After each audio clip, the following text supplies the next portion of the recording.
ബംഗ്ലാദേശിലെ ഹിന്ദുക്കൾ ശരിക്കും തിരിച്ചടിക്കാൻ തുടങ്ങിയിരിക്കുന്നു. അവർ വലിയ പ്രതിഷേധത്തിലാണ്. ഗതികെട്ടാണ് അവർ പ്രതിഷേധത്തിലേക്ക് ഇറങ്ങുന്നത്. ഒന്നാമത്, അവരുടെ സ്വത്വത്തിനെ അവിടെ നിലനിൽക്കാൻ അനുവദിക്കാത്ത രീതിയിൽ ആക്രമണം നടന്നു. അതായത് ഹിന്ദു വംശഹത്യയ്ക്ക് ബംഗ്ലാദേശ് അരങ്ങായി എന്നുള്ളത്. രണ്ട് എന്ന് പറയുന്നത് അത് മാത്രമല്ല, ഇപ്പോഴത്തെ ഈ പ്രശ്നത്തിന് കാരണം എന്ന് പറയുന്നത് അവിടെ ശ്രീരാമനെ അപമാനിക്കുന്നു, ശ്രീരാമൻ്റെ ചിത്രത്തിൽ ചെരുപ്പുമാല അണിയിക്കുന്നു, ശ്രീരാമനെ ചെരുപ്പ് കൊണ്ട് അടിക്കുന്നു ശ്രീരാമൻ്റെ ചിത്രത്തിൽ. അത് മാത്രവുമല്ല, അതായത് ഗായ്ബന്ധയിലെ ഒരു വലിയ ക്ഷേത്ര സമുച്ചയം അവിടുത്തെ ഹിന്ദുക്കൾ ചേർന്ന് പണിയുന്നുണ്ട്. അവിടെ വലിയൊരു ശ്രീരാമ വിഗ്രഹം, ഒരു പ്രതിമ വലിയ രീതിയിൽ നിർമ്മിക്കുന്നുണ്ട്. അതിനെതിരെ ആക്രമണവും ഭീഷണികളുമൊക്കെ മുഴക്കുന്നുണ്ട്. സർ, എന്തിനേറെ നമ്മുടെ നവദ്വീപിൽ മായാപൂരിൽ ഇന്ത്യയുടെ ഭാഗത്ത് നിർമ്മിക്കുന്ന വലിയ ക്ഷേത്രമുണ്ട്. ലോകത്തിലെ ഏറ്റവും വലിയ ക്ഷേത്രമാണ് അവിടെ വരുന്നത്. അതായത് ഒരു വലിയ സന്യാസിയായിരുന്ന ചൈതന്യ മഹാപ്രഭുവിൻ്റെ പേരിലുള്ള ഒരു ക്ഷേത്രം. അതിന് നേരെ ബംഗ്ലാദേശിൽ നിരന്തരമായ ആക്രമണം ഉണ്ടായി. അവിടുത്തെ സന്യാസികൾക്ക് അവസാനം ആയുധമെടുത്ത് പോരാടേണ്ടി വന്നു. അത് ഇന്ത്യയുടെ അകത്തായിട്ട് പോലും ബംഗ്ലാദേശികളെ പ്രതിരോധിക്കേണ്ടി വന്നതാണ്. അപ്പോൾ ബംഗ്ലാദേശിൽ ഈ ഹിന്ദുക്കൾക്ക് ഗതികെട്ട് ഇപ്പോൾ വലിയ പ്രക്ഷോഭം നടത്തേണ്ടി വരുന്നു.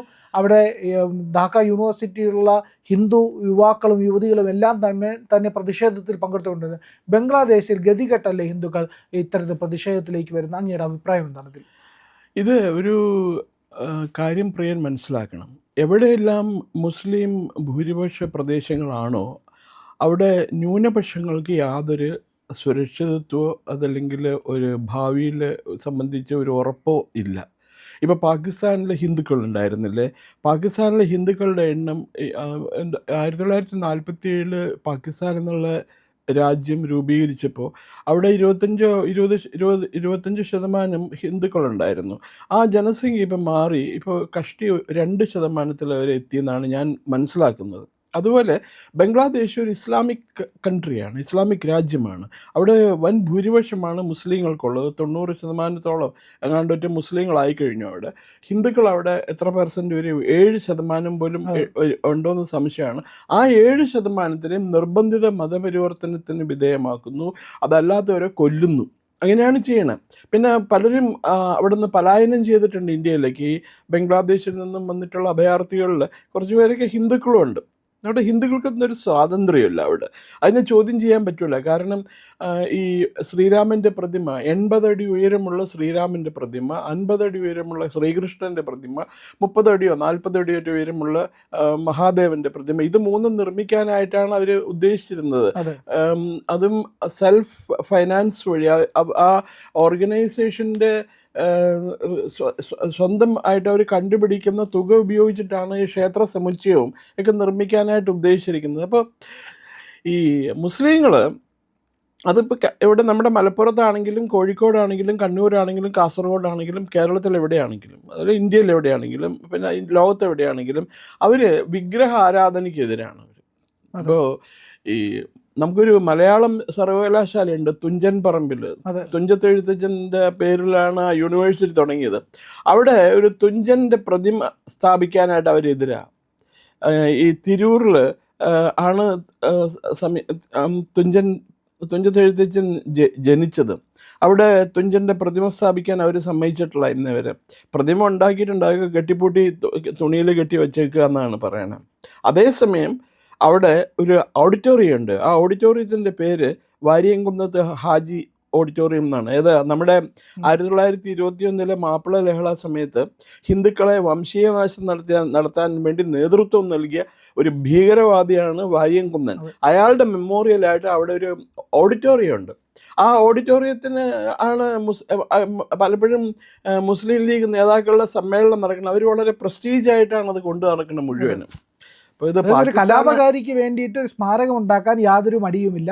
അതായത് മനുഷ്യനെ പച്ചയ്ക്ക് കൊന്ന കൊലപാതകിയുടെ ഒരു സ്മാരകം ഉണ്ടാക്കാൻ കുഴപ്പമില്ല. പക്ഷേ ഭാഷയുടെ പിതാവായിട്ടുള്ള സമാദരണീയനായിട്ടുള്ള മഹാഋഷി തുല്യനായിട്ടുള്ള ഒരു മനുഷ്യൻ്റെ ഒരു പ്രതിമ സ്ഥാപിക്കാനായിട്ട് വലിയ പ്രശ്നമാണ് എന്നുള്ളതാണ്. അവരെ എവിടെയെങ്കിലും മറ്റുള്ള മതവിശ്വാസികളുടെ വിശ്വാസത്തെ എവിടെയെങ്കിലും അംഗീകരിച്ചതായിട്ട് കേട്ടിട്ടുണ്ടോ? ഇല്ല. എവിടെയെങ്കിലും ഇപ്പോൾ ഒമാനിലോ ഒരു ഹിന്ദു ക്ഷേത്രം പണിയാനായിട്ട് അനുമതി കൊടുത്തു പണിതു. ഇപ്പോൾ ദുബായിലോ അബുദാബിയിലൊരു ഹിന്ദു ക്ഷേത്രം പണിതു. അത് ഈ ഹിന്ദു ക്ഷേത്രം അബുദാബിയിലും ദുബായിലും പണിതത് നരേന്ദ്രമോദിയോടുള്ള ഒരു എന്താ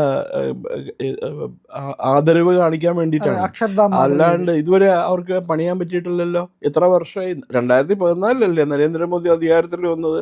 അതിനുശേഷം അതിന് മുമ്പ് അവർക്ക് പണിയാൻ പറ്റിയിട്ടോ? ആരെങ്കിലും ആവശ്യപ്പെട്ടിട്ടുണ്ടോ? ഇപ്പം എനിക്ക് തോന്നണില്ല പ്രധാനമന്ത്രി ആവശ്യപ്പെടുന്നതെന്ന് എനിക്ക് തോന്നണില്ല. അദ്ദേഹം അവിടെ പോയി ലേബർ ക്യാമ്പുകളൊക്കെ സന്ദർശിച്ചു, അതൊക്കെ ഉണ്ടായി. ബംഗ്ലാദേശിൽ ഹിന്ദുക്കളോട് ഭയങ്കര വിരോധമാണ്. അത് കാരണമല്ലേ മമതാ ബാനർജി ഇലക്ഷന് മാനിപ്പുലേഷൻ നടത്തിയെന്നറിഞ്ഞ് ആരോപിച്ചപ്പോൾ അവിടുത്തെ ജമാഅത്തെ ഇസ്ലാമിയുടെ നേതാവ് എന്താ പറഞ്ഞത്? മമതാ ബാനർജിയുടെ അടുത്ത് നിങ്ങൾ ഇന്ത്യൻ യൂണിയനിൽ നിന്ന് വിട്ടുപോരെ, ഞങ്ങൾ നിങ്ങളുടെ കൂടെ ഉണ്ടാവും, ഞങ്ങളുടെ പട്ടാളമായിട്ട് അവിടെ വന്ന് നിങ്ങളെ സംരക്ഷിക്കും, അങ്ങനെ ആ രാജ്യം നമുക്ക് സ്വന്തമാക്കണം എന്നൊക്കെയാണ് പറഞ്ഞിരുന്നത്. അതിവിടുത്തെ മുഖ്യധാരാ മാധ്യമങ്ങളൊന്നും ആ കാര്യം എഴുതിയില്ല. ബംഗ്ലാദേശിൽ ജമാഅത്തെ ഇസ്ലാമിക്ക് നിർണായകമായ സ്വാധീനമുണ്ട് ഇപ്പോഴത്തെ ഭരണകൂടത്തിൽ. അവർ കുറച്ച് മതേതരവും പിന്നെ ലിബറൽ ഗവൺമെൻറ് ആയിരുന്നു ഷെയ്ഖ് ഹസീനയുടേത്. അവരെ തന്ത്രപൂർവ്വം ഓടിച്ചു വിട്ടു അവിടുന്ന്. അവരിപ്പോൾ ഇന്ത്യയിൽ അഭയാർത്ഥിയായിട്ട് കഴിയുക. ഇപ്പോൾ അവരെ വിട്ട് കിട്ടണമെന്നും പറഞ്ഞുകൊണ്ടാണ് അവർ ഓരോ പിൻ പ്രിക്സ് നമുക്ക് തരണ ഇടയ്ക്ക്. ഇപ്പോൾ ഇതുപോലെ പല പ്രശ്നങ്ങളുണ്ട്. ഇതിനിടയ്ക്ക് കഴിഞ്ഞ വർഷം എത്രയോ ഹിന്ദു സന്യാസിമാരെയാണ് അവർ തല്ലിക്കൊന്ന് കെട്ടിത്തൂക്കിയിട്ടതും തീ വെച്ച് കൊന്നതും ഒക്കെ. ചിന്മയ് കൃഷ്ണദാസ് എന്ന് പറയുന്ന സന്യാസി ഇപ്പോഴും ജയിലിലാണ്. അയാളെ വിട്ടയച്ചിട്ടില്ല, ഇതുവരെ വിട്ടയച്ചിട്ടില്ല. ഇതൊന്നും അന്താരാഷ്ട്ര വേദികളിൽ ഇതൊന്നും വിഷയമാവുന്നില്ല. ബംഗ്ലാദേശ് എന്ന് പറയുമ്പോൾ ഒരു ഇസ്ലാമിക് രാജ്യം, ആ ഇസ്ലാമിക് രാജ്യത്തിനെ സഹായിക്കാനായിട്ട് മറ്റെല്ലാ ഇസ്ലാമിക് രാജ്യങ്ങളും ഉണ്ട്. അതുകൊണ്ട് അവർക്ക് എന്തും ഹിന്ദുക്കൾക്കെതിരെ എന്തും പ്രവർത്തിക്കാമെന്നുള്ള ഒരു സ്ഥിതിവിശേഷമാണ് ബംഗ്ലാദേശിലുള്ളത്. ഇത് ഈ ബംഗ്ലാദേശിൽ പ്രധാനമായിട്ടും ഇന്ത്യ 1971 ബംഗ്ലാദേശ് യുദ്ധത്തിൽ ഇന്ത്യ ഇടപെടുന്നത് തന്നെ ഹിന്ദുക്കൾക്കെതിരെ വൻ ആക്രമണമാണ് അഴിച്ചുവിട്ടത്. പശ്ചിമ പാകിസ്ഥാനിലെ പട്ടാളം വന്നിട്ട്, പഞ്ചാബികൾ വന്നിട്ട് വനിതകളെ ബലാത്സംഗം ചെയ്തു, കുട്ടികളെയൊക്കെ ക്രൂരമായിട്ട് കൊന്നു, വയസ്സായവരെയും ചെറുപ്പക്കാരെയൊക്കെ വെടിവെച്ച് കൊന്നു. അങ്ങനെയൊക്കെയായിരുന്നു. അവിടെ നിൽക്കക്കള്ളില്ലാതെ വന്നപ്പോൾ ജനങ്ങൾ മുഴുവൻ ഇന്ത്യയിലേക്ക് പലായനം ചെയ്തു. ഇന്ത്യയിലേക്ക് 1.5 കോടി ജനങ്ങളോടാണ് 1971 ബംഗ്ലാദേശ് യുദ്ധത്തിന് മുന്നോടിയായിട്ട് ഇന്ത്യയിലേക്ക് ഓടിപ്പോകുന്നത്. ആ പലായനം നിർത്താൻ വേണ്ടിയിട്ടാണ് യുദ്ധം ചെയ്യാൻ ഇന്ത്യ നിർബന്ധിതമായത്. അപ്പോൾ അന്നേ ആ രാജ്യം പിടിച്ചെടുത്ത്, ഈസ്റ്റ് പാകിസ്ഥാൻ പിടിച്ചെടുത്ത് ഇന്ത്യയോട് ചേർക്കേണ്ട ആവശ്യം ഉണ്ടായിരുന്നുള്ളൂ. അതല്ലാതെ അവർക്ക് വിട്ടുകൊടുത്തു. വന്നിട്ട് ഇത്രയൊക്കെ എത്രയോ സൈനികരാണ് മരിച്ചതെന്നറിയോ? കരസേനയിലും അതുപോലെ വ്യോമസേനയുടെ നാവികസേനയുടെ എത്രയോ സൈനികരാണ് ഈ ബംഗ്ലാദേശ് രൂപീകരിക്കുന്ന ആ യുദ്ധത്തിൽ എത്ര പേർക്ക് ആ ജീവൻ നഷ്ടപ്പെട്ടതെന്നറിയാമോ? അവരെയൊക്കെ ഇവർ മറന്നുപോയിരിക്കുന്നു ബംഗ്ലാദേശുകാർ. അതെ, അതായത് ഏതായാലും ബംഗ്ലാദേശിലെ ഹിന്ദുക്കൾ ഇപ്പോൾ അവരുടെ ആത്മധൈര്യം കണ്ടെത്തിയിരിക്കുന്നു. അവരുടെ സെൽഫ് ആയിട്ടുള്ള ഒരു സംരക്ഷണത്തിന് വേണ്ടി, സ്വയം ഒരു സുരക്ഷ ഒരുക്കുന്നതിന് വേണ്ടിയിട്ട് അവർ പോരാടാൻ തീരുമാനിച്ചിരിക്കുന്നു. അതൊരു വലിയ മുന്നേറ്റത്തിന് കാരണമാവില്ല. അല്ല, അവർ എത്രമാത്രം ആയുധം എടുത്തിട്ടൊന്നും പോരാടുന്നില്ല തോന്നുന്നില്ല. ഇതിപ്പോ ഇതിനെതിരെ അടുത്ത ദിവസങ്ങളിൽ അവർ ശക്തമായിട്ട് ബംഗ്ലാദേശ് പട്ടാളവും പോലീസും പ്രതികരിക്കാൻ വഴിയുണ്ട്. അവരെ പിടിച്ച് കൊല്ലാൻ സാധ്യതയുണ്ട്. കാരണം അത് ചോദ്യം ചെയ്യാനായിട്ട് ആരും ഇല്ലല്ലോ. ഈ ഹിന്ദുക്കളെ അവർക്ക് എന്ത് രീതിയിലും അവർക്ക് ഉപയോഗിക്കാം, പീഡിപ്പിക്കാൻ, കൊല്ലാം, എന്ത് ക്രൂരത വേണമെങ്കിലും കാണിക്കാം. ഒരു മുസ്ലിമിനെ തൊട്ട് നോക്കി ഇന്ത്യക്കകത്ത് അത് അവരുടെ ഇക്കോസിസ്റ്റം വഴി ലോകം മുഴുവൻ പ്രചരിപ്പിക്കും. അവർ ന്യൂനപക്ഷത്തിന് ഇന്ത്യയിൽ സംരക്ഷണം ഇല്ലാന്ന്. ഈ ഒരു വിവരം ആരോടത്തും പറയില്ല. അത് അതെ, ഈ ശ്രീരാമൻ്റെ പ്രതിമ പണിയണതുകൊണ്ട് അവർക്ക് പ്രത്യേകിച്ച് നഷ്ടമൊന്നും വരാനൊന്നുമില്ല അവർക്ക്. ഇല്ല. അത് മാത്രമല്ല സർ, അവിടുത്തെ മതസൗഹാർദ്ദത്തിന് വേണ്ടിയിട്ട് എന്തെങ്കിലും ഒരു പ്രവർത്തനം അവിടുത്തെ സർക്കാർ നടത്തുമെന്ന് നമുക്ക് പ്രതീക്ഷിക്കാൻ കഴിയില്ല. അവിടെ മതസൗഹാർദ്ദത്തിൻ്റെ പ്രശ്നം ഉദിക്കുന്നുണ്ടല്ലോ. കാരണം 90% മുസ്ലിംസാണ് അവിടെ. മുസ്ലിങ്ങൾ മജോറിറ്റി കിട്ടിക്കഴിഞ്ഞാൽ അവിടെ എന്ത് മതസൗഹാർദ്ദം? നല്ല കാര്യമായി. അവർക്ക് ഭീഷണിയായിട്ടുള്ള എല്ലാത്തിനെയും കൊല്ലുക എന്നുള്ളതാണ്. അവരുടെ വേദപുസ്തകം തന്നെ അവരെ അനുശാസിക്കണ എന്താണ്?